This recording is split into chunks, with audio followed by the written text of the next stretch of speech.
விலகினது கூட தெரியாம நல்லா ஆராதிச்சான் அப்படின்னு சொல்லி பார்த்தோம். பிறகு அவன் அந்த தேவனுடைய பெட்டியை வந்து ஒரு இடத்துல ஆலயத்தில் வச்சுட்டு அங்கே எப்பொழுதுமே வந்து ஆராதனை சத்தம் கேட்கணும்னு சொல்லி நல்ல இசை வாசிக்கிறவங்க பாடகர்கள் இவங்களெல்லாம் அங்கே ஏற்படுத்தி அங்கே ஆராதிக்க வச்சுருந்தான். அதுதான் அவனுடைய வெற்றியின் ரகசியம். நல்ல ஆராதிக்க பிரச்சனையெல்லாம் மாறினது என்பதை பார்த்தோம். இன்றைக்கு கூட இந்த ஆராதனையினுடைய தேவை, the power of praise, power of worship, ஆராதனையின் வல்லமை என்கிற தலைப்பில் தான் தொடர்ந்து நாம் தியானிக்க இருக்கிறோம். ஆராதனை எப்படி மாற்றத்தை கொண்டு வருகிறது, ஆராதனை எப்படி வெற்றியை கொண்டு வருகிறது, ஆராதனை எப்படி ஜனங்களுடைய வாழ்க்கையினுடைய சூழ்நிலையை தலைகீழாய் மாற்றி போடுகிறது என்பதை தான் இன்றைக்கு நாம் பார்க்க இருக்கிறோம். அதில் குறிப்பாக இஸ்ரவேல் ஜனங்க பல தடவைகள் சவாலான சூழ்நிலை கடந்து போயிருக்கிறார்கள். கடக்க முடியாத சவாலான சூழ்நிலை கடந்து போயிருக்கிறார்கள். அந்த சவாலான சூழ்நிலை வரும்பொழுது சில சமயத்தில் ஆண்டவரே அவர்களுக்கு ஆலோசனை கொடுக்கிறார். நீ இந்த காரியத்தை செய்தால் நீங்க ஜெயிக்கலாம், வெற்றி பெறலாம் என்று ஆலோசனை கொடுத்து அவர்கள் அந்த ஆலோசனை கேட்டு நடக்கும் பொழுது அப்படிப்பட்ட வெற்றியை அவங்க வாழ்க்கையில் பெற்றுக்கொண்டிருக்கிறாங்க. பிரச்சனைகளிலிருந்து விடுதலை ஆயிருக்கிறாங்க, ஆசீர்வதிக்கப்பட்டிருக்கிறாங்க. அப்படி ஒரு பிரச்சனையை தான் அங்கே பார்க்குறோம். இஸ்ரவேல் ஜனங்க 400 வருஷ காலமாக எகிப்து தேசத்தில் அடிமைகளாய் வாழ்ந்து விட்டு பிறகு ஆண்டவர் மோசே என்கிற மனிதனை கொண்டு அவர்களை விடுதலையாக்கி அவர்களுக்காக ஒரு பாலும் தேனும் ஓடுற தேசத்தை ஆயத்தப்படுத்தி அந்த தேசத்துக்கு கொண்டு போகிறார். இதெல்லாம் உங்களுக்கு தெரியும் நினைக்கிறேன், ஞாபகம் இருக்குன்னு நினைக்கிறேன். அந்த இஸ்ரவேல் ஜனங்க 40 வருஷ காலமாய் வனாந்தரத்தில் நடந்து அவர்கள் அந்த பாலும் தேனும் ஓடுற தேசத்தை சென்று அடைந்தார்கள். 40 வருஷ காலம் வனாந்தரத்தில் நடந்தார்கள். 40 வருஷமாய் அவருடைய வஸ்திரம் பழையதாய் போகவில்லை, கால் வீங்கவில்லை. 40 வருஷமாய் அவர்களை போஷித்தார். 40 வருஷமாய் அவர்கள் பாதுகாப்பாக கொண்டு செல்லப்பட்டார்கள். அந்த தேசத்தை அடைந்த பொழுது அங்கே பல சவாலான சூழ்நிலைகள் இருந்துச்சு. என்ன அப்படின்னு கேட்டால், இவர்களை வழிநடத்தி வந்த மோசே இறந்து போனார். பிறகு ஒரு இளம் தலைவர் வந்து அந்த ஜனங்களை வழிநடத்த வேண்டிய சூழ்நிலை உண்டாகிறது. அந்த இளம் தலைவருடைய பெயர் என்னன்னா யோசுவா. மோசேக்கு ஆதரவாக இருந்த மனுஷன் மோசேக்கு பிறகு இளம் தலைவராய் உருவாகுகிறார். மோசேயே அதை ஏற்படுத்துகிறார். எனவே இளம் தலைவராக யோசுவா வந்த பிறகு யோசுவாவின் தலைமையிலே மறுபடியும் ஜனங்க அந்த பாலும் தேனும் ஓடுற தேசத்துக்கு புறப்பட்டு செல்கிறார்கள். போகிற வழியில் சவாலான பல சூழ்நிலைகளை அவர்கள் கடந்து போகிறார்கள். அதிலே மிகப்பெரிய சவாலான சூழ்நிலை என்னவென்று சொன்னால், அவர்கள் எரிகோ என்கிற ஒரு கோட்டையை தகர்க்க வேண்டிய ஒரு சூழ்நிலை உண்டாகிறது. நீங்கள் வேதத்தில் எடுத்துக்கொண்டு வாசிப்பீர்கள் என்று சொன்னால் யோசுவாவின் புஸ்தகம் 6வது அதிகாரத்தை எடுத்துக்கொண்டு வாசிக்கலாம். யோசுவாவின் புஸ்தகம் 6வது அதிகாரம் 1 நாம் வாசிக்கலாம். படிங்க.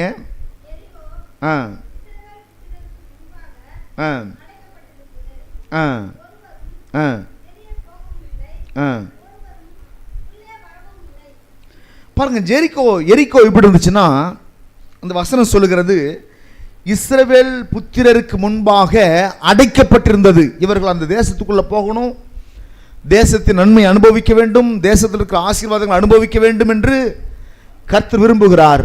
ஆனால் உள்ள போக முடியாதபடிக்கு தேசம் அடைக்கப்பட்டிருக்கிறது. இன்னைக்கு கூட நம்மலாம் வந்து நிறைய திட்டத்தோடு கூட இருக்கிறோம். ஆண்டவரே இப்படிப்பட்ட வாழ்க்கையை அடையணும், இப்படிப்பட்ட மகிழ்ச்சி அடைய வேண்டும், இப்படிப்பட்ட பொருளாதார செழிப்பை அடைய வேண்டும், வாழ்க்கையில் வெற்றி பெற வேண்டும், வியாதியிலிருந்து சுகமாக வேண்டும் என்று சொல்லி பல காரியங்களை நாம் திட்டமிடுகிறோம். ஆனால் அதெல்லாம் அடைய முடியாதபடிக்கு அடைக்கப்பட்ட ஒரு சூழ்நிலையை அநேகர் பார்க்கிறார்கள்.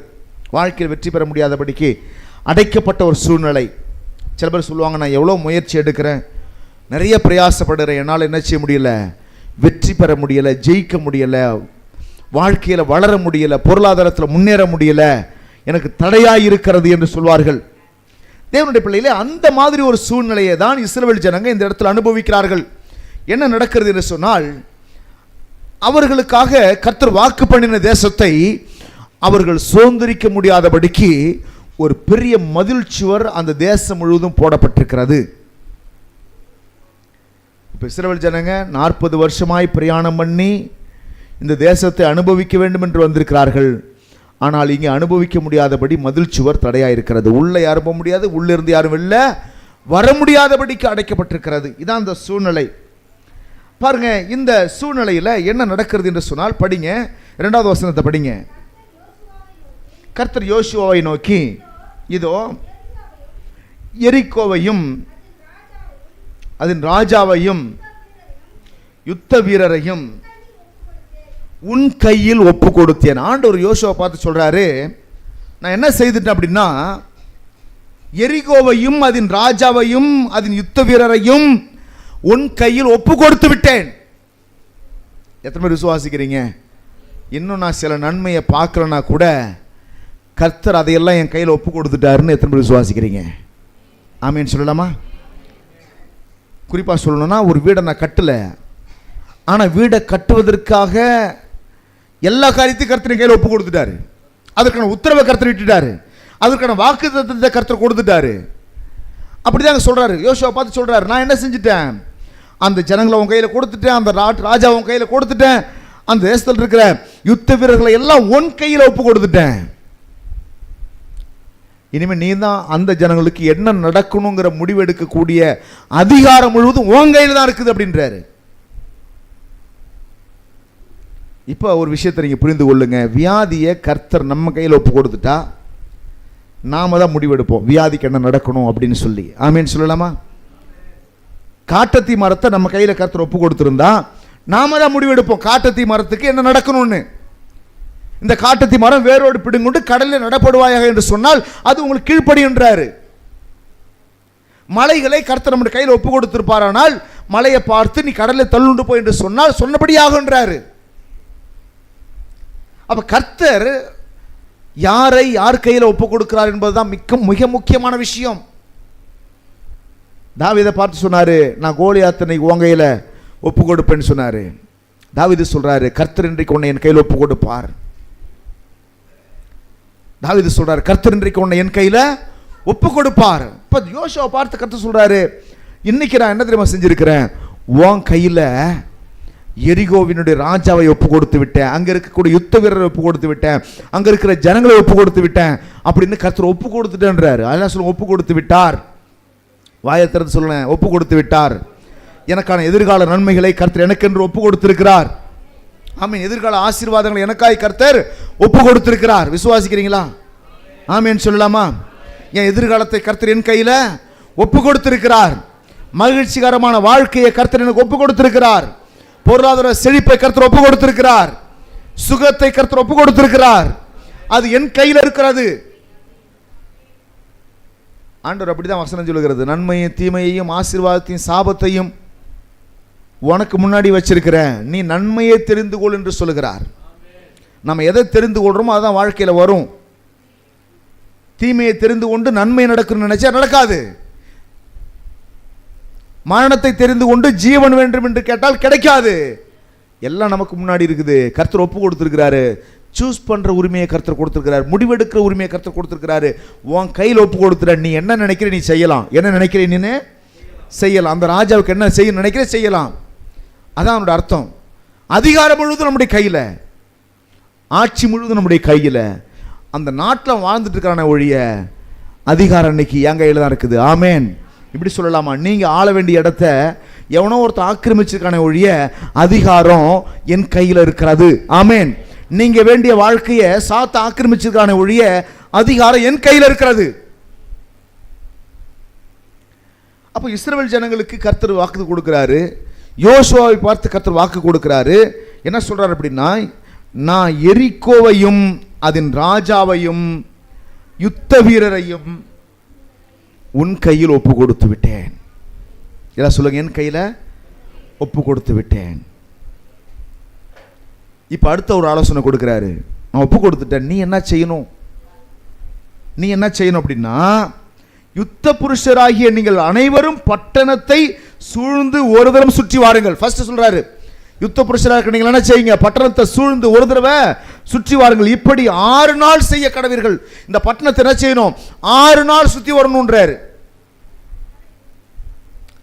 வாழ்க்கையில் சில அற்புதங்களை பெற்றுக்கொள்ளணும், விடுதலையை பெற்றுக்கொள்ளணும் அப்படின்னு சொன்னா தேவ பிள்ளைகள் எப்படி அற்புதங்களை பெற்றுக்கொள்வது? ஒரு ரகசியத்தை சொல்கிறேன்.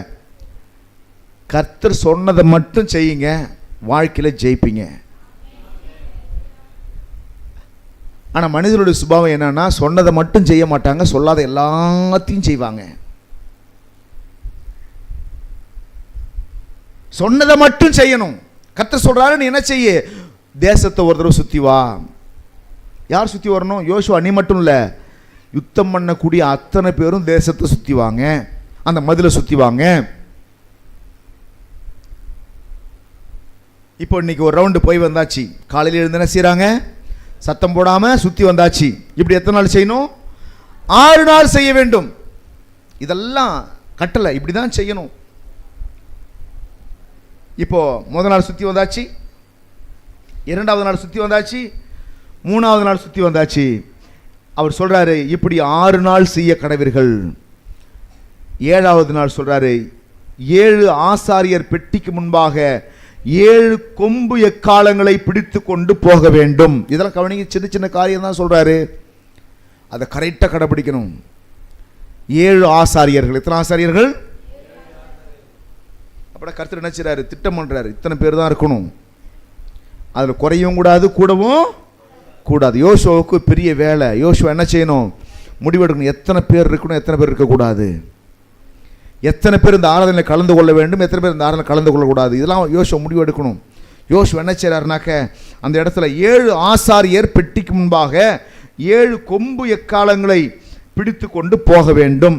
7ஆம் நாளில் பட்டணத்தை 7 தடவைகள் சுற்றி வர வேண்டும். 7ஆம் நாளில் பட்டணத்தை 7 தரம் சுற்றி வர வேண்டும். ஆசாரியர் எக்காலங்களை ஊத வேண்டும். எல்லாம் கவனிங்க, ரொம்ப அருமையான ஒரு சட்டம். த பவர் ஆஃப் வர்ஷிப் என்பதை பற்றி தான் பேசுகிறேன். ஆராதனையில் என்னெல்லாம் இருக்கணும்னு கேட்டால், ஆராதனையில் துதி இருக்கணும், பாடல் இருக்கணும், எக்கால சத்தம் இருக்கணும், நல்ல இசை வாசிக்கணும். இதெல்லாம் ஆராதனையில் இருக்குது. இந்த ஆராதனை என்ன செய்ய போகுதுன்னு கேட்டால், இப்போ நல்ல கவனிங்க, மதிலை இடிக்கிறதுக்கு கர்த்தர் கடப்பாறையை கொண்டு போகணும்னு சொல்லலை, மதிலை இடிக்கிறதுக்கு புல்டோசரை கொண்டு வான்னு சொல்லலை. மதிலை இடிப்பதற்கு கர்த்தர் வித்தியாசமான ஒரு காரியத்தை செய்ய சொல்கிறாரு. இதுக்கும் மதில் இடிவதற்கும் சம்பந்தமே கிடையாது. இப்போ நிறைய பேர் என்ன செய்றாங்கன்னா, வாழ்க்கையில் சில காணக்கூடிய திடகாத்திரமான காரியங்களை புரட்டுவதற்கு கர்த்தர் என்ன சொல்றாருனாக்க, காணக்கூடிய பொருளை வச்சு புரட்டல. அவர் காணக்கூடிய பொருட்களை புரட்டுவதற்கு காணக்கூடிய பொருளை வச்சு புரட்டல. மனிதன் எப்படி செய்யறானாக்க, காணக்கூடிய பொருளை வச்சே புரட்டுறான். இப்போ ஒரு பெரிய பாறாங்கல் கிடக்குது, அதை நகர்த்தணும். எதை வச்சு நீங்க புரட்டுவீங்க? காணக்கூடிய புல்டோசரை வச்சு புரட்டுறீங்க. ஆனா கர்த்தர் அப்படி கிடையாது, காணக்கூடாத ஒரு காரியத்தை பயன்படுத்துறாரு. We cannot see the things which God uses to remove the mountains. The thing is faith, worship. அந்த காணக்கூடாத பொருள் என்ன தெரியுமா? அதுக்கு பேர் தான் ஆராதனை, விசுவாசம். சொல்லுங்க, ஆராதனை, விசுவாசம். இப்போ உலகத்தில் சில விஷயம் எனக்கு மாற மாட்டேங்குது. என் வியாதி மாறல, என் பிரச்சனை மாறல. டாக்டர்கிட்ட போனால் காணக்கூடிய பொருளை வச்சு காணக்கூடிய பொருளை சரி பண்ணுவார். ஆனால் கர்த்தர் என்ன செய்றாரு? காணக்கூடாத பொருளை வச்சு காணக்கூடிய பொருளை சரி பண்ணுறாரு. ஆமேன்னு சொல்லலாமா? அல்லேலூயா. மரித்தவனை எப்படி உயிரோடு எழுப்பினார்? இன்ஜெக்ஷன் போட்டாரா? மரித்தவனை உயிரோடு கூட எழுப்புவதற்கு போயிட்டு ஹார்ட்டை பம்ப் பண்ணாரா? இவர் ஆவிக்குரிய உலகத்திலிருந்து கிரியை செய்கிறாரு, காணக்கூடிய உலகத்தில் மாற்றம் உண்டாகிறது. ஆவிக்குரிய உலகத்தில் கிரியை செய்கிறாரு, காணக்கூடிய உலகத்தில் மாற்றம் உண்டாகிறது. நிறைய பேர் என்ன செய்றாங்க? காணக்கூடிய உலகத்தில் உள்ள காணக்கூடிய உலகத்தில் மாற்றம் ஏற்படுத்த காணக்கூடிய உலகத்திலேயே போராடிட்டு கிடக்கிறாங்க. உதாரணம் சொல்ற பாருங்களேன், புருஷனை திருத்துறதுக்கு இந்த வாயவே பயன்படுத்துறாங்க. சண்டை போட்டால் திருத்தலாம்னு நினைக்கிறாங்க. சண்டை போட்டால் யாரையும் திருத்த முடியாது. இந்த வாயை சண்டை போடுறதுக்கு பயன்படுத்துறதுக்கு பதிலாக ஆவிக்குரிய உலகத்தில் உங்கள் கணவர் திருந்துவதற்கு என்ன திட்டம் இருக்குதோ அதை நீ பின்பற்றினா உங்கள் கணவர் தானாக திருந்திடுவார். ஆவிக்குரிய உலகத்தில் சில சேஞ்சஸை பண்ணணும், ஆவிக்குரிய உலகத்தில் சில மாற்றத்தை ஏற்படுத்தணும். அது என்ன மாற்றம்னா அதுதாங்க சொல்கிறாரு. என்ன செய்யணும்னா, இப்போ நீங்கள் எரிகோ தடையாக இருக்குது, கோட்டை தடையாக இருக்குது, மதில் சுவர் தடையாக இருக்குது. ஆனால் அந்த தேசத்தை உனக்கு நான் கொடுத்துட்டேன், அதை அடையணும்னு சொன்னால் மதிலை இடிக்க கடப்பாறையை தூக்காத அப்படின்றாரு. மதில் எடுக்க மண்வெட்டியை தூக்காதன்றாரு, ஆயுதத்தை தூக்காதன்றாரு. அப்ப என்னத்தை தூக்குறது? எக்காலத்தை கையில் எடுத்துக்கின்றாரு. என்னத்தை எடுக்கணும் சொல்லுங்க? எக்காலம். எக்காலம் என்னது? இப்படி சங்கு வச்சு ஊதுவாங்க பாருங்க, ஊன்னு ஊதுறாங்க இல்லையா, இசை வாசிக்கிறாங்க பாருங்க, அந்த எக்காலத்தை கையில் எடுத்துக்க. இப்போ நான் சொல்கிறேன், வாழ்க்கையில் மாற்றம் வேணுமா, பிரச்சனைகளை நீங்கணுமா, வியாதி மாறணுமா, அற்புதம் நடக்கணுமா, மாத்திரை எடுக்கிறதுக்கு முன்னாடி, மருந்துகள் எடுக்கிறதுக்கு முன்னாடி, டாக்டரை பார்க்கறதுக்கு முன்னாடி, பணக்காரன் யாருன்னு தேடுறதுக்கு முன்னாடி துதியை கையில் எடுக்கணும். என்னத்தை கையில் எடுக்கணும் சொல்லுங்க? இதான் அந்த சீக்ரெட். வெற்றி எப்படி கிடைக்குது? இதை போய் யார்கிட்டயோ சொன்னால் யாரும் என்ன செய்ய மாட்டாங்க, ஏற்றுக்கவே மாட்டாங்க. இப்படி நான் சொல்கிறேன், வாழ்க்கையில் வியாதி மாறணுமா, கர்த்தரை ஆராதி வியாதி மாறணும்னு சொன்னால் யாராவது ஏற்றுக்குவாங்களா? எப்படிங்க வியாதி மாறும்? மாம்சத்தில் சிலருடன் பேசுகிற எப்படிங்க நடக்கும், எப்படிங்க நடக்கும்? ஆனால் ஆராதிச்சு ஆராதிச்சு எத்தனை பேருடைய வியாதிகள் மாறி இருக்குது. அல்லேலூயா சொல்லலாமா? அல்லேலூயா. ஆராதிச்சு ஆராதிச்சு எத்தனையோ பேருடைய வியாதிகள் பாருங்க. இந்த இடத்துல கர்த்தர் சொல்றாரு, இப்படி சொன்னா யாருமே ஏற்றுக்க மாட்டாங்க. நீ துதிக்கணும், எக்காலத்தை கையில் எடுத்துக்க, 7 ஆசாரியரை கூப்பிடு, அவங்க முன்னாடி நடந்து போய் சொல்லி பெட்டியை கொண்டு வா, தூக்கிக்கிட்டு 7 தடவை சுத்தி வா, 6 தடவை சுத்தி வா, 7ஆம் நாளில் 7 தடவை சுத்தி வா. இப்படிலாம் சொன்னா யோசுவா என்ன நினைக்கலாம்? ஏண்டவரே, ஏற்கனவே 40 வருஷம் நடந்தது போதாதுன்னு இப்போ மறுபடியுமா அந்த ஊரை சுற்றி சுற்றி வர சொல்கிறீங்க? நீங்களும் தான் அப்படி தான் கேட்டிருப்பீங்க இல்லையா? 40 வருஷம் நடந்து வந்தோம், அது போதாதா, மறுபடியும் இந்த ஊரை வேற சுற்றி சுற்றி வரணுமா, அப்படி தான் நீங்கள் கேட்டிருப்பீங்க. ஆனால் யோசுவா கிட்ட நல்ல ஒரு குணம் என்ன தெரியுமா? யோசுவா மோசேக்கு ரொம்ப அருமையான ஒரு ஊழியக்காரன். மோசேக்கு எப்படி கீழ்ப்படிஞ்சிருந்தானோ அப்படியே கர்த்தருக்கும் கீழ்ப்படிந்திருக்கக்கூடிய அருமையான ஊழியக்காரன். ஆமென். இந்த இடத்துல பார்க்குறோம், இந்த யோசுவா கர்த்தர் சொன்னபடியே ஒவ்வொரு காரியத்தையும் செய்ய போறாரு.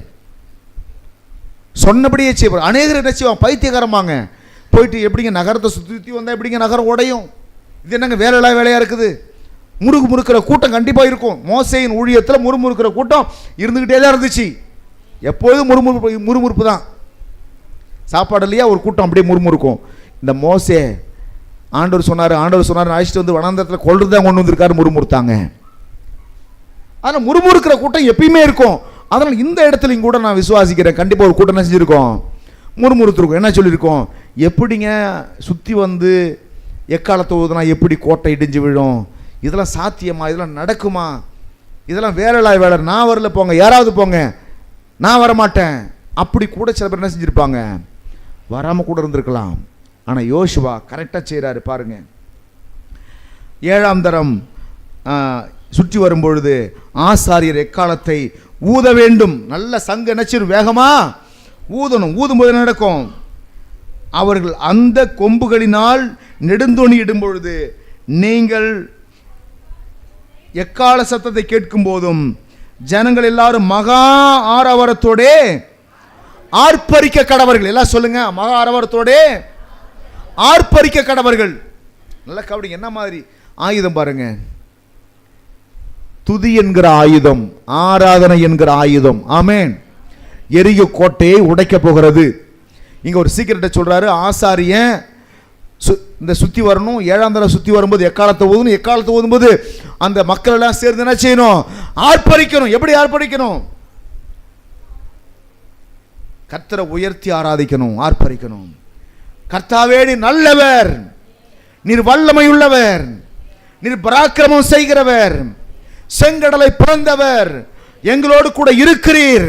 இந்த மதில் எம்மாத்திரம், இது உடைந்து போகும், எங்களுக்கு முன்பாய் கடந்து செல்வீர், இதை உடைத்து எறிவீர் என்று ஜனங்கள் எல்லாம் ஆர்ப்பரிக்க வேண்டும்.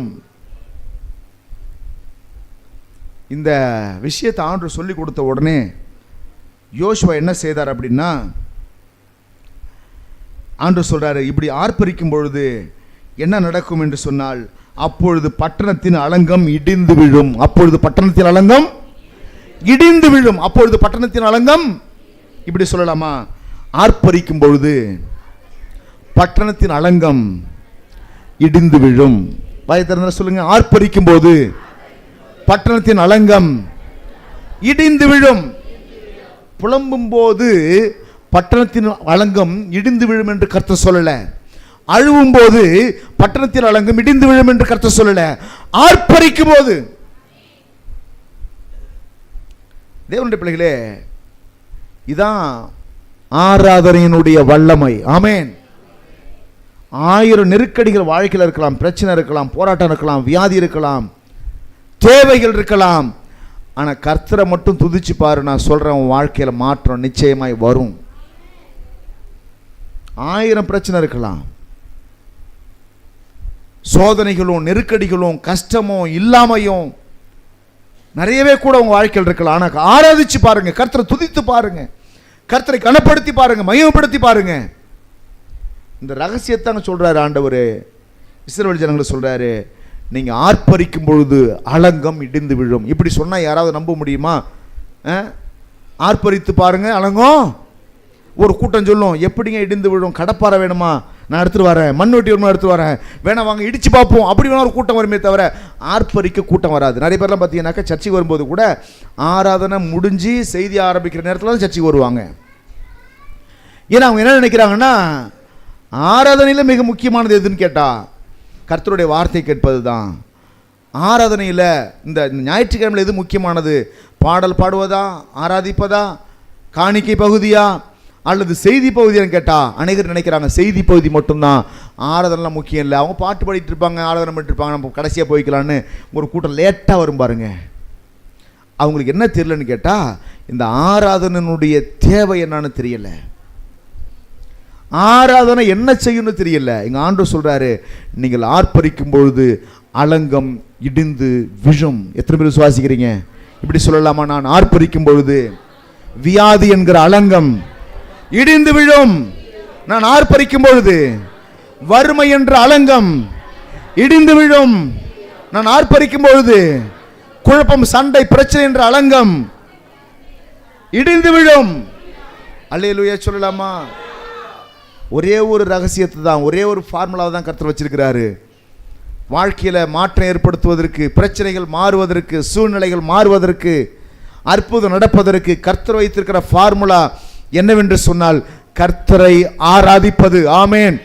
மெய் மறந்து ஆராதிக்கணும். ஆராதனைன்னு சொன்னால் எப்படி ஆராதிக்கணும்னு சொல்லி தரேன் பாருங்க. மெய் மறந்து ஆராதிக்கணும். வெட்கப்பட்டுக்கிட்டு ஆராதிச்சா அது ஆராதனை ஏற்றுக்கொள்ளப்படாது.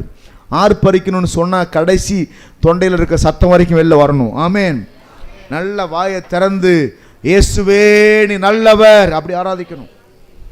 இதை சொன்ன உடனே என்ன நடக்குது அப்படின்னா, இந்த யோசுவா அப்படியே செய்ய பார்க்குறாரு.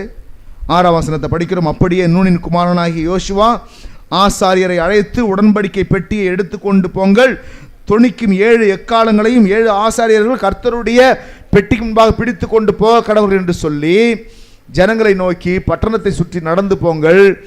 யுத்த சன்னதரானவர்கள் கர்த்தரின் பெட்டிக்கு முன்பாக நடக்க கடவர்கள் என்றான். யோசுவா ஜனங்களிடத்தில் பேசின உடனே தொனிக்கும் 7 எக்காலங்களை பிடித்திருக்கிற 7 ஆசாரியர் கர்த்தருக்கு முன்பாக நடந்து எக்காலங்களை ஊதினார்கள். கர்த்தருடைய உடன்படிக்கை பெட்டி அவர்களுக்கு பின் சென்றது. எல்லாம் கவனிங்க. 8ஆம் வசனத்தை மறுபடியும் படிங்க. யோசுவா ஜனங்களிடத்தில் பேசின உடனே தொனிக்கும் 7 எக்காலங்களை பிடித்திருக்கிற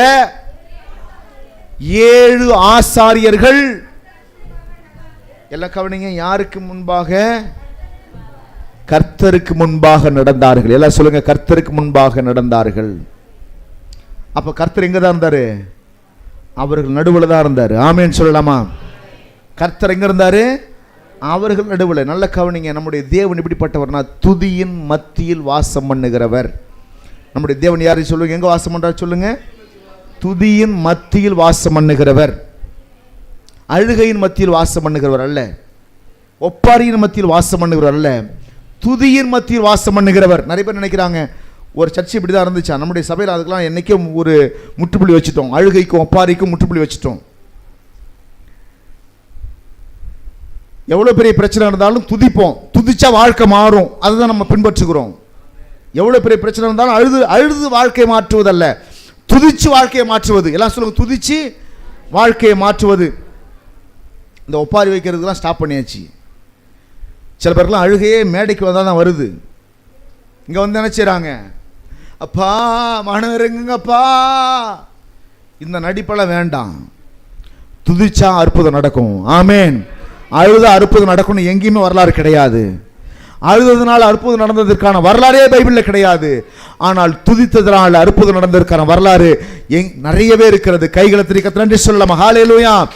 நீங்க ஆர்ப்பரிக்கும் பொழுது அலங்கம் இடிந்து விழும். சொல்லுங்க, ஆர்ப்பரிக்கும் பொழுது அலங்கம் இடிந்து விழும். இந்த இடத்துல வாசிக்கிறோம், இந்த யோசுவா சொல்றாரு, கர்த்தரும் அவர்களோடு கூட போறாரு. பாருங்க 9ஆம் வசனத்தை வாசிக்கிற, எக்காலங்களை ஊதுகிற ஆசாரியருக்கு முன் யுத்த சன்னதரானவர்கள் நடந்தார்கள். பின் தண்டு எக்காலங்கள் ஊதப்படும் போது பெட்டிக்கு பின் சென்றது. அதுக்கு பிறகு வாசிங்க, யோசுவா ஜனங்களை நோக்கி, நான் சொல்லும் நாள் மட்டும் நீங்கள் ஆர்ப்பரியாமலும் உங்கள் வாயினால் சத்தம் காட்டாமலும் இருங்கள். உங்கள் வாயிலிருந்து என்னது சொல்லுங்க, உங்கள் வாயிலிருந்து ஒரு பேச்சும் புறப்பட வேண்டாம்.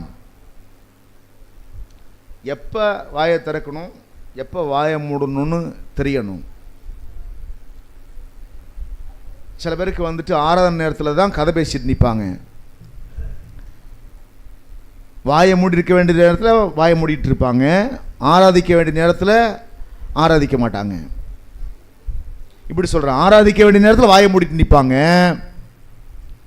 வாயை மூடிட்டு இருக்க வேண்டிய நேரத்தில் பேசிட்டு இருப்பாங்க. இப்போ இப்படி தான் உங்களுக்கு விஷயம் வித்தியாசம் தெரியுது. உங்களுக்கு ஆராதிக்க வேண்டிய நேரத்தில் இப்படி இருப்பாங்க, வாயை மூடி சும்மா உட்காந்துருக்க வேண்டிய நேரத்தில் அக்கா அது என்ன, அண்ணா இது என்ன, புதுசாக செல்போன் வைக்கிறீங்களா?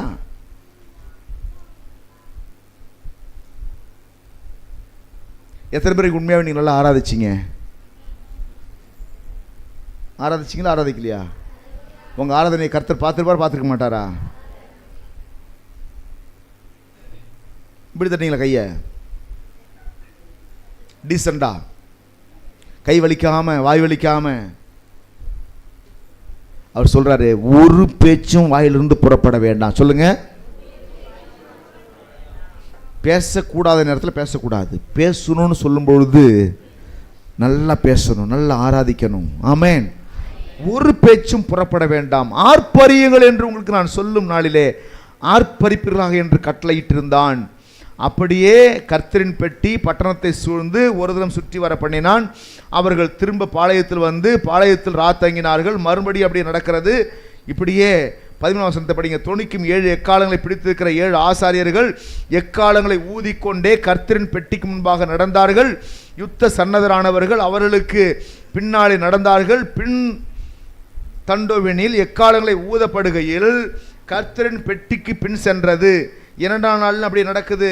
இப்படியே 7 நாள் நடக்கிறது. வாசிங்க 16ஆம் வசனத்தை படிங்க, 15ஆம் வசனத்தை படிங்க. 7ஆம் நாளில் அதிகாலமே கிழக்கு வெளுக்கும்போது எழுந்திருந்து அந்த பிரகாரமே பட்டணத்தை 7 தரம் சுற்றி வந்தார்கள். அன்றைய தினத்தில் மாத்திரம் பட்டணத்தை 7 தரம் சுற்றி வந்தார்கள். 7ஆம் தரம் ஆசாரியர் எக்காலங்களை ஊதுகையில் யோசுவா ஜனங்களை நோக்கி, ஆர்ப்பரியுங்கள், பட்டணத்தை கர்த்தர் உங்களுக்கு ஒப்பு கொடுத்தார். எல்லாம் சொல்லுங்க, ஆர்ப்பரியுங்கள், பட்டணத்தை கர்த்தர் உங்களுக்கு ஒப்பு கொடுத்தார். இப்ப நான் சொல்றேன், ஆர்ப்பரியுங்கள், நல்ல எதிர்காலத்தை கர்த்தர் உங்களுக்கு ஒப்பு கொடுத்திருக்கிறார். ஆமென். ஆர்ப்பரியுங்கள், நல்ல வாழ்க்கையை கர்த்தர் ஒப்பு கொடுத்திருக்கிறார். விசுவாசிக்கிறீங்களா இல்லையா? ஆர்ப்பரியுங்கள், நல்ல ஆரோக்கியத்தை கர்த்தர் ஒப்பு கொடுத்திருக்கிறார். ஆமென். யோசுவா சொன்ன மாத்திரத்துல ஜனங்கள்லாம் ஆர்ப்பரிக்க ஆரம்பிக்கிறாங்க.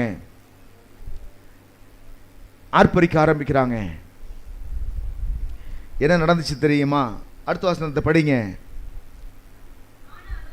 ஆனாலும் அந்த இடத்துல சில கண்டிஷனை போடுறாரு, ஆர்ப்பரிக்கிறாங்க. 20ஆம் வசனத்தை படிங்க. ஸ்தோத்திரம். எக்காலங்களை ஊதுகையில் ஜனங்கள் ஆர்ப்பரித்தார்கள். எக்கால சத்தத்தை ஜனங்கள் கேட்டு மகா ஆரவாரத்தோட முழங்குகையில், மகா ஆரவாரத்தோட எப்படி முழங்கியிருப்பான்னு எனக்கு தெரியல, ஒரு கற்பனையில் நான் சொல்றேன். நம்ம ஊர்லலாம் ஐயா வந்துட்டு என்ன செய்றாங்க? ஐயா வாழ்க, ஐயா வாழ்க, ஐயா வாழ்க, அம்மா வாழ்க, அம்மா வாழ்கன்னு முழங்குறாங்கல்ல.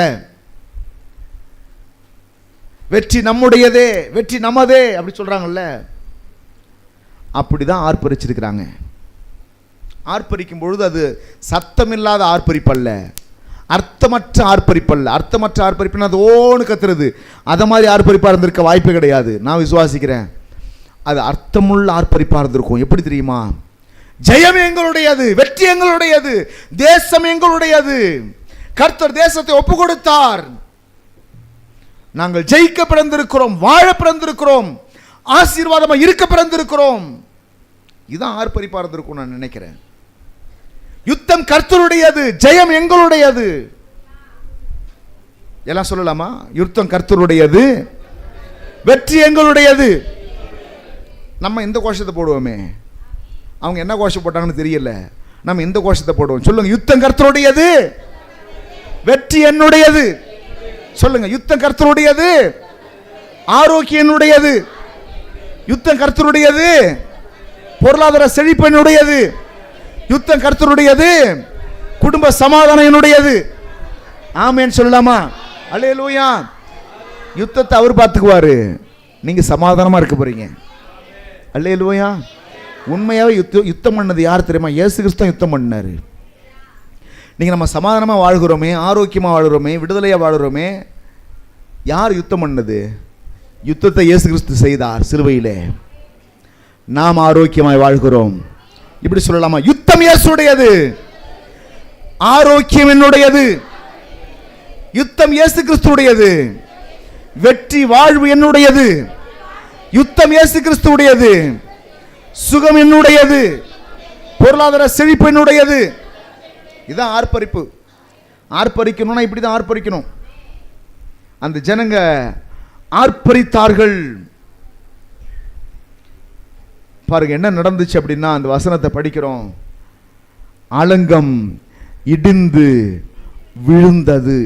20 வசனத்தை படிக்கிற பாருங்க. 20 வசனத்துல மகா ஆரவாரத்தோடைய முழங்குகையில், எல்லாம் சொல்லுங்க, மகா ஆரவாரத்தோடைய முழங்குகையில் அலங்கம் இடிந்து விழுந்தது. சொல்லுங்க, மகா ஆரவாரத்தோடைய முழங்குகையில் அலங்கம் இடிந்து விழுந்தது. ஏதாவது சம்பந்தம் இருக்கா? அலங்கம் மெட்டீரியல் திங்ஸ்,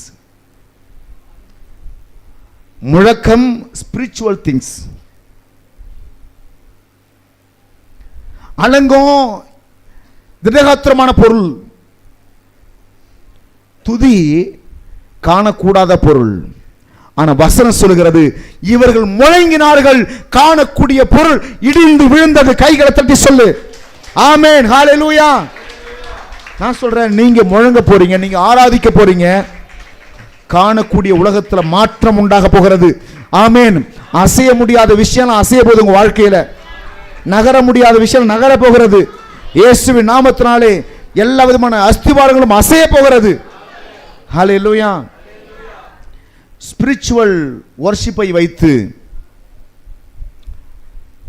ஆவிக்குரிய ஆராதனையை வைத்து இந்த திடகாத்திரமான பொருளை எல்லாம் உடைக்க போகிறோம். ஆமென், அல்லேலூயா. நகரவே முடியாத வியாதியை நகர்த்தி வெளியே தள்ள போகிறோம். வாழ்க்கையை விட்டு போகவே போகமாட்டேன்னு அடம் பிடிக்கிற வறுமையை கொண்டு போயிட்டு கடல்ல தள்ள போறோம். எத்தனை பேர் விசுவாசிக்கிறீங்க? நீங்க மலையை பார்த்து கடல்ல தள்ளுண்டு போன்னு சொன்னா தள்ளுண்டு போன்னு சொல்லு, அப்படியே நடக்கும்ன்றார் ஆண்டவர் இயேசு கிறிஸ்து. மலையை புரட்டி என்ன பண்ண போறீங்க? வறுமையை புரட்டி போடுங்க இயேசுவின் நாமத்தினாலே. என்னத்தை போடணும்னு சொல்லுங்க? வறுமையை புரட்டி போடு. ஒருத்தர் இப்படி சொன்னாரா, பாஸ்டர் வந்துட்டு ஜனங்களுக்கெல்லாம் பண ஆசையை தூண்டி விடுறாரு, ஆசீர்வாதம் ஆசீர்வாதம் என்றார். என் ஜனங்கள்லாம் வறுமையில் கிடக்குறாங்களே. எத்தனை பேர் 1 கோடி ரூபாய் கண்ணில் பார்த்துருவாங்க? எத்தனை பேர் இங்கே இருக்கீங்க? கை தூக்குங்க. இவ்வளோ வறுமையில் இருந்துக்கிட்டு தான் நீங்கள் வந்து ஆசீர்வாதத்தை பேசாதுன்னு சொல்கிறீங்க. உலக மனுஷன் பூரா கோடிக்கணக்கில் வச்சுருக்கிறாங்க. வருமன்ற சாபம் இன்னைக்கு தேவ பிள்ளைங்களோட வாழ்க்கையில் இருக்குதுன்னு சொன்னால் அது அநியாயம். அது வாழ்க்கையை விட்டு அப்புறப்படுத்தப்பட வேண்டும். வியாதி என்ற சாபம் மலை போல உங்க வாழ்க்கையில் இருக்குமானால் அது ஆவிக்குரிய ஆராதனையினால அப்புறப்படுத்தப்பட வேண்டும், உடைந்து விழ வேண்டும், உடைக்கப்பட வேண்டும். ஒரே ஒரு ஆயுதம், துதி என்கிற ஆயுதம், ஆராதனை என்கிற ஆயுதம். அதை கொண்டு தகர்க்கவே முடியாத மதில் சுவரை தகர்க்க போகிறோம். ஆமேன் சொல்லலாமா? அல்லேலூயா. எத்தனை பேர் விசுவாசிக்கிறீங்க? இன்னைக்கு தகர்க்கவே முடியாமல் என் வாழ்க்கைக்கு விரோதமாய் போராடி கொண்டிருக்கிற மதில் சுவரை நான் தகர்க்க போகிறேன். ஆமேன். எல்லாரும் சேர்ந்து பாடலாமா? அர்ப்பரிப்போம் ஆர்ப்பரிப்போ அலங்கம் இடியும் வரை சத்தமாய் அர்ப்பரிப்போம்.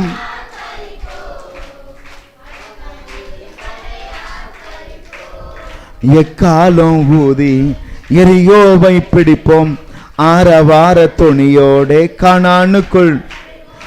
எக்காலம் ஊதி ஆரவார துணியோட கானானுக்குள் நுழைவோம். இது எழுப்புதலின் நேரமல்லோ, இது யெகோவாவின் காலமல்லோ. இது எழுப்புதலின்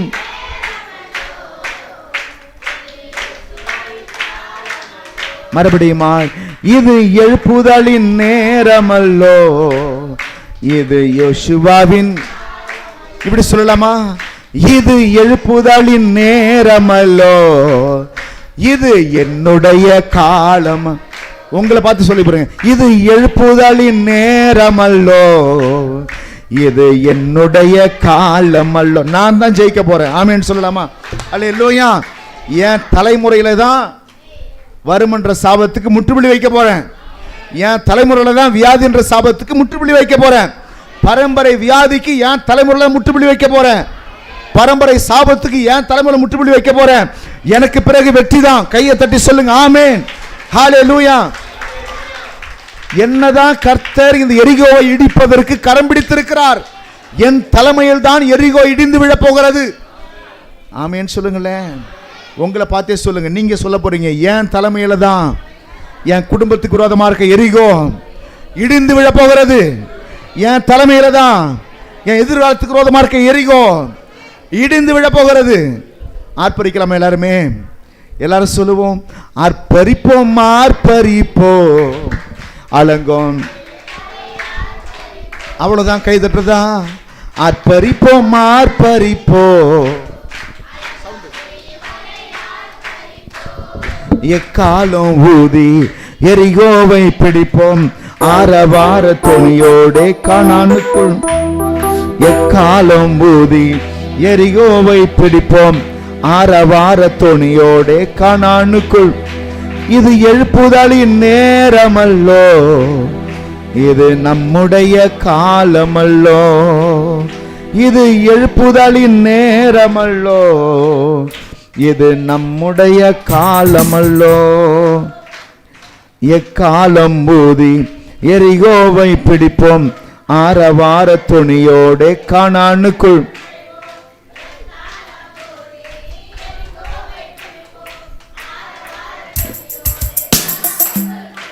இது எழுப்புதலின் நேரமல்லோ, இது யோசுவாவின் காலமல்லோ.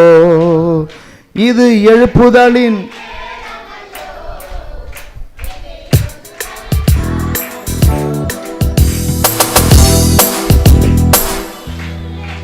வெற்றி நிச்சயமே. துதிக்கும் நமக்கோ தோல்வி இல்ல, வெற்றி நிச்சயமே. பலம் கொண்டு திடமனதாய் இருப்போமே, பாரதத்தை சுற்றி சுற்றி சுதந்தரிப்போமே. பலம் கொண்டு திடமனதாய் இருப்போமே, பாரதத்தை. இது எழுப்புதலின் நேரமல்லோ. கைதட்டி, இது நம்முடைய காலமல்லோ, இது எழுப்புதலின் நேரமல்லோ.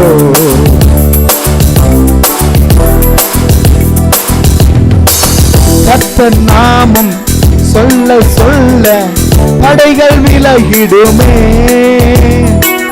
கர்த்தர் நாமம் சொல்ல சொல்ல தடைகள் விலகிடுமே. மாறாவின் தண்ணீர்கள் மதுரமாகுமே, யோர்தானின் தடைகள் எல்லாம் விலகி போகுமே. மாறாவின் தண்ணீர்கள் மதுரமாகுமே, யோர்தானின் தடைகள் எல்லாம் விலகி போகுமே. இது எழுப்புதலின் நேரமல்லோ, இது யோசுவாவின் காலமல்லோ. இது எழுப்புதலின் நேரமல்லோ, இது யோசுவாவின் காலமல்லோ. துதிக்கும் நமக்கோ தோல்வி இல்ல, வெற்றி நிச்சயமே. துதிக்கும் நமக்கோ தோல்வி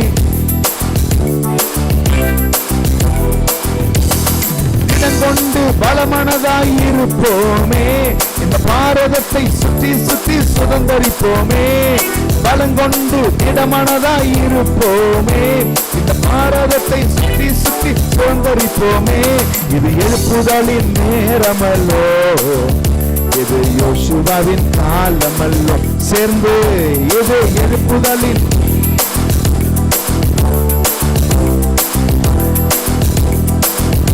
இது எழுப்புதலின் நேரமல்லோ, யோசுவாவின் காலமல்லோ.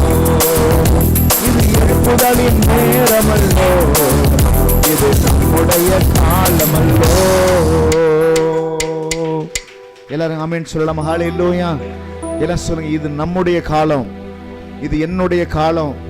என் கையில தான் தேசத்தை கர்த்தர் ஒப்பு கொடுத்திருக்கிறாரு. என் கையில தான் வாழ்க்கையை கர்த்தர் ஒப்பு கொடுத்திருக்கிறாரு. என்னை தான் இந்த மக்களை நடத்தி கொண்டு போகிற பொறுப்பை என் கையில தான் கர்த்தர் கொடுத்திருக்கிறாரு. ஆமென். குடும்பத்தை நடத்துகிற பொறுப்பை கர்த்தர் என் கையில தான் கொடுத்திருக்கிறாரு. என் குடும்பத்துக்கு எவனும் ஆளுநர் கிடையாது. என்னை தான் கர்த்தர் நியமித்திருக்கிறாரு. எனக்கு எஜமானாய் கர்த்தர் இருக்கிறாரு. என் குடும்பத்துக்கு என்னை வைத்திருக்கிறார். ஆமென். ஹல்லேலூயா. விசுவாசமா சொல்லுங்களேன். ஆமென் சொல்லுங்களேன். ஹல்லேலூயா. கர்த்தருக்கு யோசுவா தேவையான தேவை. யோசுவா என்ற தலைவனை வைத்துதான் கர்த்தர் அந்த இடத்துல மாற்றத்தை கொண்டு வந்தார். தகர்க்க முடியாத எரிகோ கோட்டையை உடைத்தார். துதியினுடைய பவர் என்ன, ஆராதிக்கிற மனுஷனுடைய பவர் என்னன்னு தெரியாம சில பேர் ஆராதிக்கிற மனுஷன் ரொம்ப எள்ளுக்கிரியா கிள்ளுக்கிரியா நினைப்பாங்க. ஆராதிக்கிறவனை பார்த்தா சில பேருக்கு ரொம்ப சீப்பான்னு தெரியும். பாட்டு பாடுறவனை பார்த்தா சீப்பா தெரியும். துதிக்கிறவனை பார்த்தா அற்பமா நினைப்பாங்க. ஆனா துதிக்கிறவனுடைய பவர் என்ன தெரியுமா? இவன் வாயில ஆராதிக்க ஆராதிக்க ஆராதிக்க எவ்வளவு பெரிய காணக்கூடிய திரகாத்திரமான பொருட்களை உடைந்து போகும் என்று சொன்னால் இந்த உலகத்துல மாறக்கூடிய விஷயம் ஒண்ணுமே கிடையாது. ஆமேன். நமக்கு வல்லமை எங்க தெரியுமா இருக்குது? நம்முடைய துதியில தான் இருக்குது. ஆமேன் சொல்லுங்க. நமக்கு வல்லமை எங்க இருக்குது? கையில கிடையாது. கையை தூக்கிட்டு அடிக்க விடக்கூடாது. கடப்பாரை தூக்கிட்டு அடிக்க விடக்கூடாது. நமக்கு வல்லமை நம்முடைய நாவில இருக்கிறது. துதித்தா மாறாத விஷயம் எல்லாம் மாறும். துதிச்சா நடக்காத காரியம் நடக்கும். துதிச்சா விழாத விஷயம் விழும். உடையாத காரியம் உடையும். விசுவாசிக்கிறவங்க பூரா ஆமேன் சொல்லலாமா? துதித்து பாருங்க. வாயை திறந்து இயேசுவே நீர் நல்லவர், இயேசுவே நீர் வல்லவர், உம்மால் கூடாத காரியம் ஒன்றுமே இல்லை ஆண்டவரே, உம்மால் எல்லாம் கூடும் கர்த்தாவே. அப்படி ஆராதிச்சு பாருங்க. ஆராதிக்க ஆராதிக்க ஆராதிக்க நான் சொல்றேன், உன் வாழ்க்கையினுடைய சூழ்நிலை மாறிக்கிட்டே இருக்கும். ஆமேன். 10 ரூபாய்க்கு வழி இல்லாத வாழ்க்கையில பல லட்சங்கள் புரளும்படி கர்த்தர் செய்வார். பல லட்சங்கள் புரண்டு கொண்டிருக்கிற வாழ்க்கையில பல கோடிகள் புலரும்படி செய்வார். யாரும் கையேந்து நிக்க விட மாட்டார். நீ கொடுக்கும்படியாய் கர்த்தர் உயர்த்தி வைப்பார். அதற்கான ஆதாரத்தை வேதத்தில் வாசிக்கிறோம். ஆடு மேய்த்த தாவீத அரசனாய் மாற்றினார் கர்த்தர். ஒண்ணுமே இல்லை குடும்பத்துல, ஏழ்மையான குடும்பத்துல பிறந்த தாவீத அரசனா கர்த்தர் மாற்றினார். ஏந்து நின்ற கரங்கள் எல்லாம் கொடுக்கும் கரங்களாய் கர்த்தர் மாற்றுவார். அல்லேலூயா. எத்தனை பேருக்கு ஆசை இருக்குது? ஆமென். எத்தனை பேருக்கு என் வாழ்க்கை மாறணும்னு நினைக்கிறீங்க? துதிங்க. துதியை விட ஒரு பெரிய ஆயுதம் எதுவுமே கிடையாது. பைபிள் இன்னொரு சம்பவத்தை உங்களுக்கு நான் சொல்ல விரும்புகிறேன். பவுலும் சீலா என்கிற மனிதனுடைய வாழ்க்கையை நாம் பார்க்கிறோம். பவுலும் சீலாவும் என்கிற மனிதர்கள், அவங்களும் காணக்கூடிய திடகாத்திரமான பொருளோடு கூட போராட வேண்டிய ஒரு தேவை வந்தது. இங்க எப்படி எரிகோ கோட்டை இஸ்ரவேல் ஜனங்களுக்கு எதிராய் சூழ்ந்திருந்ததோ அதே போன்ற ஒரு சூழ்நிலை பவுலுக்கும் சீலாவுக்கும் வந்தது. இந்த பவுல் சீலா என்பவங்க யாருன்னு கேட்டீங்கன்னாக்க கர்த்தருடைய ஊழியக்காரர்கள், கர்த்தருடைய ஊழியத்தை செய்யக்கூடிய தேவனுடைய தாசர்கள். அவங்க ஒரு ஊருக்கு போகிறாங்க. போகிற வழியில என்ன நடக்கிறது என்று சொன்னால், அந்த ஊர்ல ஒரு குறி சொல்லுகிற ஆவியுடைய ஒரு பெண் இருக்கிறாள். அந்த பெண் என்ன செய்யறானாக்க அந்த பவுலையும் சீலாவையும் பார்த்து குறி சொல்லுகிறாள்.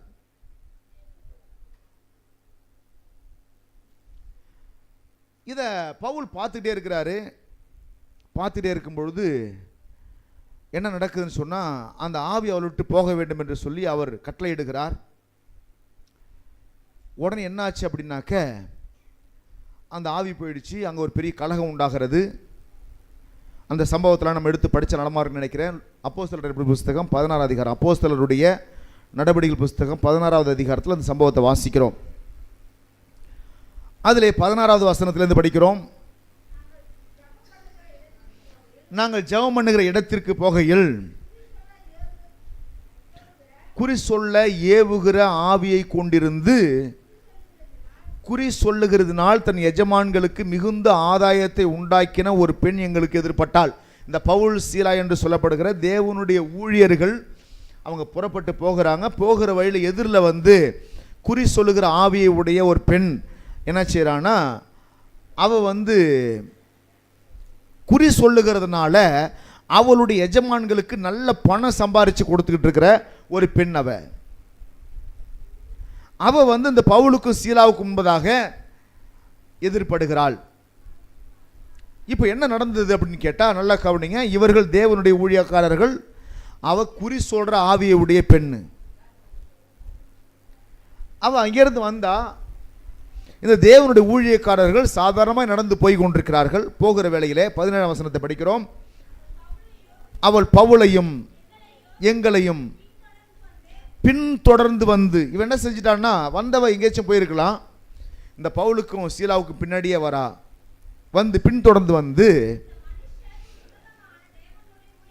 இந்த மனுஷர் உன்னதமான தேவனுடைய ஊழியக்காரர், ரட்சிப்பின் வழியை நமக்கு அறிவிக்கிறவர்கள் என்று சத்தமிட்டாள். நல்ல கவனிங்க. அந்த பெண் என்ன செய்யறான்னா, இந்த பவுல் சீலா என்ற ஊழியக்காரர்களுக்கு பின்னாடியே வந்துட்டு அவ என்ன சொல்றா, இந்த மனிதர்கள் உன்னதமான தேவனுடைய ஊழியக்காரர்கள். அவ சொன்னதெல்லாம் உண்மைதான். ரட்சிப்பின் வழியை நமக்கு அறிவிக்கிறவர்கள், அதுவும் உண்மைதான். இப்படி அவ சொல்லிட்டு என்ன செய்யறா, சத்தம் போடுறா. எப்படி சத்தம் விட்டுருப்பான்னு நினைக்கிறேன்னா, நம்ம ஊர்லலாம் குறி சொல்றாங்க பாருங்க. எப்படி இந்த மனிதர்கள் யார் தெரியுமா, அப்படி தான் சொல்லிருப்பான்னு நினைக்கிறா. அது எப்படின்னு தெரியல. உன்னை நடிச்சு காட்டுற ஒரு சின்ன ஒரு எக்ஸாம்பிளா. அப்படி தான் என்ன செஞ்சிருப்பாவ, எதையோ சத்தம் போட்டு என்ன செஞ்சிருக்கிறா, இவர்கள் உன்னதமான ஊழியக்காரர்கள், ரட்சிப்பின் வழி நமக்கு அறிவிக்கிறவர்கள் என்று அவ சத்தம் போட்டிருக்கிறா. இப்படி ஒரு நாள் 2 நாள் இல்லை, 18ஆம் வசனத்தை படிக்கிறேன். இப்படி அநேக நாள் செய்து கொண்டு வந்தாள். இப்போ இந்த இவ ஏன் இப்படி பண்றான்ற விஷயம் பவுலுக்கு கொஞ்ச நாள் வரைக்கும் புரியல. பிறகு பவுலுக்கு புரிஞ்சு போச்சு, இவ எதையோ ஒன்று செய்யறா. நான் உன்னதமான ஊழியக்காரன், இதை இவ சொல்ல வேண்டிய அவசியம் என்ன, இதையே இவ சொல்றான்ற விஷயத்த நாள் போக போக பவுல் புரிஞ்சு கொண்டார். என்ன புரிந்து கொண்டார் அப்படின்னா, இவ இப்படி அநேக நாள் இப்படி அவர் செய்து கொண்டே வரா. இப்போ பவுல் பார்க்குறாரு, பவுல் சினங்கொண்டு, பவுலுக்கு என்னாச்சு, கோபம் வந்துச்சு பவுலுக்கு. ரொம்ப நாள் பார்க்குறாரு, இவ வந்து என்ன செய்யறா, இவர்கள் உன்னதமான தேவனுடைய ஊழியக்காரர்கள் அப்படியே வந்து குதிக்கிறா. அப்படி இவரும் பல நாள் பார்க்குறாரு, அமைதியாக போயிடுறாரு. ஒரு நாள் அவர் கோபம் வந்துச்சு. என்ன இதனால் கோபம் வந்துச்சுன்னு எனக்கு தெரியல, கோபம் வந்துச்சு. ஆனால் ரகசியத்தை கண்டுபிடிச்சிட்ட பிறகு நான் கோபம் வந்து பின்னாடி திரும்பி பார்த்தாரு. சினங்கொண்டு திரும்பி பார்த்து, நீ இவளை விட்டு புறப்படும்படி இயேசு கிறிஸ்துவின் நாமத்தினாலே உனக்கு கட்டளையிடுகிறேன் என்று அந்த ஆவியுடனே சொன்னான். அந்நேரமே ஆவி புறப்பட்டு போயிடுச்சு. ஆவி போனவன் என்னாச்சு, இப்போ குறியும் வரல, ஒன்றும் வரல. பவுல் ஏன் அப்படி சொன்னார்னா, அவ சொன்னாலும் உண்மைதானே, பவுல் விட்டுற வேண்டியதானே. அப்படின்னா ஏன் விடலை பவுல் அப்படின்னா, எதனால் விடலை அப்படின்னா, அதில் ஒரு பெருமை அவளுக்கு. என்ன பெருமைன்னா, இவ்வளோ பெரிய ஊழியக்காரங்களுக்கு நான் தான் குறி சொல்கிறேன். இப்போ புரிஞ்சா அவங்களுக்கு? சில பேர்லாம் எப்படி பெரிய ஆளாக ஆசைப்படுறாங்கன்னா, பெரிய பெரிய ஆட்களை கிரிட்டிசைஸ் பண்ணி பேசினாக்க இவங்க பெரிய ஆளாம். எப்படி உதாரணம் சொல்ல போனால், பாஸ்டரை வந்து குறை சொல்லி பேசினாக்கா அவர் பெரிய ஆளாம். அவர் ஏன் பெரிய ஆளாகிறதுக்கு வேறு வழியே இல்லையா? பாஸ்டர் பண்ணுற பிரசங்கத்தை, அந்த பிரசங்கம் இப்படி இருந்துச்சு இப்படி இருந்து சொன்னால் நீ பெரிய ஆளா? நீனு எவ்வளோ பெரிய ஆளுக்கு நிறைய விஷயம் இருக்குது. சில பேர் அப்படி இருப்பாங்க, அந்த ஊழியக்காரரை பற்றி, இந்த மனுஷனை பற்றி. அவங்களை இழிவாக பேசுவதனாலையோ உயர்த்தி பேசுவதனாலும் பெரிய ஆள் கிடையாது. அல்லேலூயா. அப்படிதான் இந்த பெண்ணுக்குள்ள இருந்த ஆவியினுடைய நினைப்பு என்னன்னாக்க, இவருடைய நினைப்பு என்னன்னா, இவன் ஏன் காசு வாங்காமலேயே குறி சொல்றா? இந்த இடத்துல காசு கேட்கல, அவ காசு வாங்காமலேயே குறி சொல்றா. அப்ப என்னத்தை அவள் லாபமா பார்க்கறா? இவங்களுக்கே நான் தான் குறி சொல்றேன் அப்படிங்கிறத ஊருக்கே தெரியப்படுத்துறா. பவுலுக்கு கோபம் வருது, திரும்பி பார்த்து ஆவியை விரட்டி விட்டாரு. விரட்டி விட்டு ஆவி போயிடுச்சு. ஆவி போன என்னாச்சு? 19ஆம் வசனத்தை படிக்கும். அவளுடைய எஜமான்கள் தங்கள் ஆதாயத்து நம்பிக்கை அற்று போயிற்று என்று கண்டு, ஆதாயத்து நம்பிக்கை இதை வச்சு தானே பொழப்பு நடத்தணும், இவ்வளோ வச்சு தானே பொழப்பு நடத்தணும். இப்போ என்னாச்சு? இவளுக்கு குறியும் வரல, ஒன்றும் வரல. ஆதாயத்து நம்பிக்கை அற்று போயிற்று என்று நம்பி நினைச்சு என்ன செஞ்சாங்களாம்? கண்டு பவுலையும் சீலாவையும் பிடித்து சந்தை வெளியில் உள்ள அதிகாரிகளிடத்தில் இழுத்து கொண்டு போனார்கள். பவுலையும் ஊழியக்காரரை பிடிச்சி நினைச்சாங்க, சந்தைக்கு கொண்டு போயிட்டு அங்கே இருக்கிற அதிகாரிகிட்ட ஒப்படைச்சிட்டாங்க. அவர்களை அதிகாரிகளிடத்தில் ஒப்புவித்து, யூதர்களாகிய இந்த மனுஷர் நம்முடைய பட்டணத்தில் கலகம் பண்ணி ரோமராகிய நாம் ஏற்றுக்கொண்ட அனுசரிக்கவும் தகாத முறைமைகளை போதிக்கிறார்கள் என்றார்கள். இப்படி சொன்ன உடனே ஜனங்கள் கூட்டம் கூடி அவர்களுக்கு விரோதமாக எழும்பினார்கள். ஜனங்கள் எப்பொழுதுமே எப்படின்னாக்க, இந்த ஆடு அடிக்கிறவனை தான் நம்புவாங்க பாருங்க. அதை போல் இந்த ஜனங்க எப்படின்னா, ஏமாத்துறவனை தான் நம்பி ஏமாந்துட்டு நிற்கும். சரியா தப்பான்னு யோசிக்காது. சொல்கிறேன் பாருங்களேன், பாஸ்டரை பற்றி எவன்டா குறை சொல்ல எழும்புவான்னு பார்த்துட்டு இருப்பாங்க. ஒரு ஆள் கிடச்சிட்டானா அப்படி கூட்டம் முடிட்டோம். அதெல்லாம் ஒரு டீமாக மாறிக்கும். அப்புறம் என்ன ஃபோனில் காண்டிட்டு பேசிக்குவோம். ஆனால் நல்லா இருக்கேன், நல்லா இருக்க தங்கச்சி பேசிக்க வேண்டியது. பாஸ்டரை பற்றி நீ சொல்லு, நான் சொல்லு, நீ சொல்லு, நான் சொல்லு, இப்படியே பேசிக்க வேண்டியது. என்னது இந்த கூட்டம்? இதை போல் கூட்டம் தான் கூட்டியிருக்குது. இதில் உண்மை என்ன, நீதி என்ன, நியாயம் என்ன, அதை பார்த்து யார் பக்கம் நம்ம நிற்கணும், யாருக்கு எதிராக இருக்கணும், எதை தடுக்கணுன்ற அறிவே இந்த ஜனங்கள் என்ன இல்லை. இப்போ என்ன நடக்குது? எல்லாம் கூடிக்கிட்டாங்க. ஜனங்கள்லாம் என்ன செஞ்சிட்டாங்க? பவுலுக்கும் சீலாவுக்கும் விரோதமாக, ஊழியக்காரர்கள் விரோதமாக என்ன செஞ்சிட்டாங்க? கூடிக்கொண்டார்கள். கூட்டிகிட்டு என்ன செய்கிறாங்க அப்படின்னா, வேதத்தில் படிக்கிறோம், படிங்க என்ன நடக்குது? கூடிக்கொண்டு கூட்டம் கூடி அவர்களுக்கு விரோதமாக எழும்பினார்கள். அதிகாரிகள் அவர்களை வஸ்திரங்களை கிழித்து போடவும், அவர்கள் வஸ்திரங்களை, இப்போ அதிகாரிகள் கூட என்ன இல்லை, அறிவு இல்லை. பேர் தான் அதிகாரி, நியாயத்தை விசாரிக்கணுமா இல்லையா? இவங்க யாராவது உங்கள்கிட்ட வந்து குறி கேட்டாங்களா? காசு கொடுத்து குறி கேட்டாங்களா? நீ ஏன் வந்து குறி சொன்ன? சரியா? தப்பு யார்கிட்ட முதல்ல இருக்குது? அதை கேட்கறதுக்கு ஒருத்தனும் வரல. நிறைய நாட்கள் நான் உணர்ந்ததை சொல்கிறேன். நான் என்கிட்ட நிறைய நியாயம் இருக்கும், எனக்கா நிற்க ஒரு ஆள் கூட இருக்க மாட்டேங்குது. ஏன் பாஸ்டர் எதுக்கே தேவையில்லாம பேசுகிறேன்னு சொல்கிறது கூட ஒரு வாய் வராது. கொஞ்சம் சில பேருக்கலாம் அங்கே சால்ரா போட்டு அங்கே நல்லா பேசிவிட்டு கடைசியாக வந்து பாஸ்டர்கிட்ட சொல்லி விட்டுருவாங்க. இப்படி தான் இருக்காங்களே தவிர எனக்காக பேசுகிறது யாருமே இல்லையோன்னு கூட இப்போலாம் யோசிச்சிருக்கிறேன். ஏதோ நடந்ததுனால பாஸ் சொல்கிறான்னு நினச்சிக்காதீங்க. இதெல்லாம் உலகத்தில் நடக்கிற காரியங்கள். இப்படி தான் உலகத்தில் உங்களுக்கு உலகம் அப்படி தான் இருக்கிறாங்க. உங்களை பற்றி ஒருத்தர் குறை சொன்னால் கூட அங்கே நல்லா பேசிவிட்டு உங்கள்கிட்ட நினச்சிவாங்க, அதை சொல்லுவாங்களே தவிர இல்லை அப்படிலாம் சொல்லாதீங்க அவருன்னு சொல்கிறதுக்கு யாரும் இருக்க மாட்டேன்றாங்க. இந்த இடத்துல அதிகாரிகள் என்ன செய்கிறாங்க? வஸ்திரத்தில் கிழிங்கன்றாங்க. வஸ்திரத்தை பூரா, இப்போ ஒரு ஊழியக்கார வஸ்திரத்தை பிடிச்சி கிழிச்சிருந்தா எப்படி இருக்குன்னு சிந்திச்சு கற்பனை பண்ணி பாருங்கள். வஸ்திரத்தை பூரா கிழிச்சி என்ன நடக்குது? அடிக்கவும் சொல்லி போட்டு அடிக்கவும் சொல்லி. அடித்தானா ஒருத்தர் 2 பேர் அடித்தா பரவாயில்ல, ஊரில் உள்ளவங்களாம் சேர்ந்து அடித்தா எப்படி இருக்கும்? எவ்வளோ அடி இருக்கும்? அடின்னு அடித்து, வசனம் சொல்லுது பாருங்க, அவர்களை அநேக அடிகள் அடித்த பின்பு. எத்தனை அடியா? Countless beating. எண்ணவே முடியலை, போட்டு அடின்னு எண்ண முடியாத அளவுக்கு போட்டு அடிச்சிருக்கிறானோ. எத்தனை அடி அடித்தான்னு தெரியல. அநேக அடிகள் அடித்த பின்பு என்ன நடந்தது? சிறைச்சாலையில் வைத்து அவர்களை பத்திரமாய் காக்கும்படி சிறைச்சாலைக்காரனுக்கு கட்டளையிட்டார்கள். எப்படி காக்கணுமா? பத்திரமாய் காக்கிறதுக்கு கட்டளையிட்டார்கள். அவன் இப்படிப்பட்ட கட்டளையை பெற்று அவர்களை உட்காவடலில் அடைத்து அவர்கள் கால்களை தொழுவத்திலே மாட்டி வைத்தார்கள். எல்லா கவனிங்க, காலை எங்கே மாட்டி வச்சாங்களா? தொழுவன்னு சொன்னாக்க கீழே ஒரு மரக்கட்டை இருக்கும், மேலே ஒரு மரக்கட்டை இருக்கும், நடுவில் கால் மட்டும் போகிற அளவுக்கு ஓட்டம் இருக்கும்.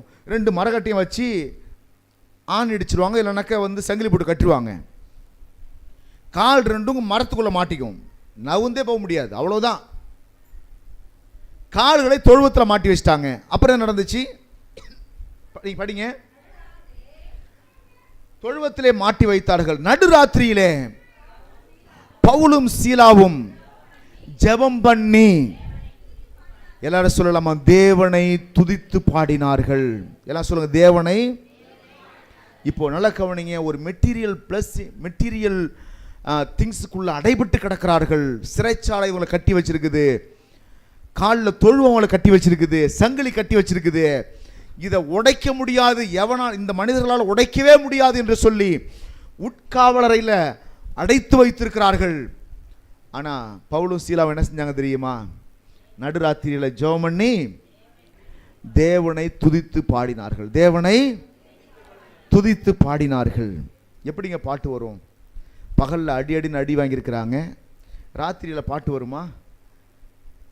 புலம்பிலாம் பாடல, ஐயோ கடவுளே என்னைய கைவிட்டீங்கன்னா புலம்பிலாம் பாடல. கர்த்தர் நல்லவர்னு துதித்து பாடினார்கள். துதித்து பாடணும்னு நினைச்சுனாக்க வேதவசனம் சொல்கிறது, துதித்து பாடினார்கள். காவலில் வைக்கப்பட்டுள்ள அதை கேட்டுக்கொண்டிருந்தார்கள். சடுதியிலே சிறைச்சாலின் அஸ்திவாரங்கள் அசையும்படியாக பூமி மிகவும் அதிர்ந்தது. எல்லாம் சொல்லுங்க, பூமி மிகவும் அதிர்ந்தது. உடனே கதவுகள் எல்லாம் திற உண்டது. இவன் நினைச்சான் பெரிய கதவு போட்டிருக்கிறோம், இதை யாராலையும் திறக்க முடியாதுன்னு நினைச்சான். ஆனா அவ்வளவு பெரிய கதவை திறக்கக்கூடிய வல்லமை எதுக்கு இருக்குதுன்னு சொன்னா, துதிக்கு இருக்கிறது, ஆராதனைக்கு இருக்கிறது. ஆமேன். கதவுகளை திறக்கிற வல்லமை, அஸ்திபாரங்களை அசைய செய்கிற வல்லமை துதிக்கு இருக்கிறது. அதோடு மட்டும் இல்ல, எல்லாருடைய கட்டுகளும் கழன்று விழுந்தது.